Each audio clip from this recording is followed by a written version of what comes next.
Pour l'aliment, on est sur un projet avec la NMA Sanders qui va bientôt commencer, probablement avant la fin de l'année ou au plus tard au début de l'année, ici à Bokhol, pour donc exploiter une usine donc, de fabrication d'aliments de poissons. Donc l'aliment, je pense que bientôt ça va être, en tout cas ça va commencer et bientôt quand même une partie de cette problématique de l'aliment va être réglée.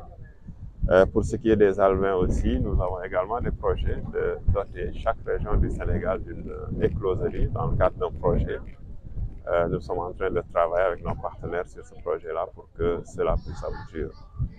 Donc voilà, donc c'est deux intrants fondamentaux sur lesquels nous sommes en train de travailler. Nous pensons que durant l'année 2025, quelques solutions vont être trouvées, Inch'Allah. Aujourd'hui, on parle d'écologie, on parle de protection des eaux de surface, on parle des problèmes environnementaux. L'avantage d'intégrer l'aquaculture et l'agriculture, c'est que les poissons qui ont été utilisés par les poissons, dans lesquels on les a alimentés, ils ont fait des défécations. Cette eau-là, elle est très riche en nutriments, c'est-à-dire en engrais, c'est une eau très fertile qu'on peut utiliser donc pour arroser les plantes. Et en arrosant les plantes avec cette eau-là, on n'a pas besoin d'utiliser un engrais chimique. Donc, ce qui fait que c'est un avantage. Donc, c'est une eau qui est doublement utilisée.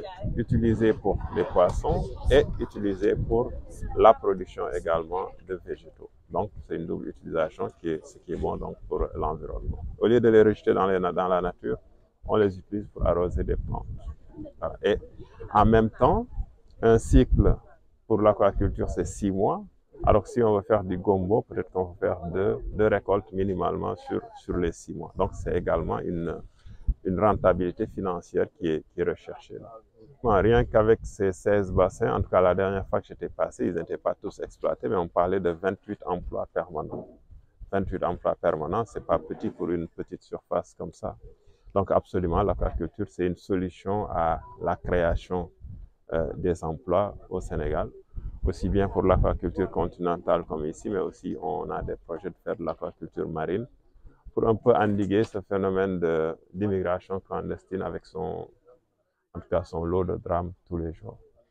Tantôt, hein, je disais qu'on est sur un projet, en tout cas sur des projets de lancer des usines de fabrication d'aliments au Sénégal. Donc rien qu'à Bokhol, ça devrait démarrer bientôt pour fabriquer donc de l'aliment avec une capacité minimale de 3000 tonnes par an.